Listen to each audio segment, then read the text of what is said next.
मुस्तफ़ा कमाल और डॉक्टर खालिद मकबूल के दरमियान इख्तलाफात अब गवर्नर हाउस में आया हो गए। गवर्नर हाउस में होने वाली जो मीटिंग थी, इसमें तमाम सेक्टर इंचार्ज को बुलाया गया था।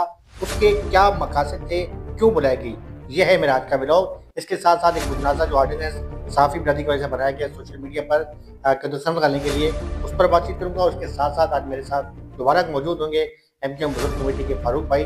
उनसे कुछ पुरानी बातें करेंगे कि कल मैंने गवर्नर हाउस में जो इजलास हुआ था सेक्टर इंचार्ज का, जिसमें यूनिट इंचार्ज भी थे, और बाद में ये गवर्नर हाउस से जो प्रेस रिलीज जारी हुई या उनके जो अपने ऑफिशियली पेज पे जो चीज़ आई, उस पे जो है स्टेटमेंट यही था कि उनके मुताबिक कि हमने जो है महाजर कल्चर डे के हवाले से जो शानदार प्रोग्राम किया। अब वो प्रोग्राम शानदार था नहीं था, वो तो बहस अपनी जगह मैं अपने ब्लॉग में बता चुका हूँ, किस तरीके से नारे लगे थे, क्या हुआ था, कितना आवाम का ठाटे माता ज़बरदस्त था।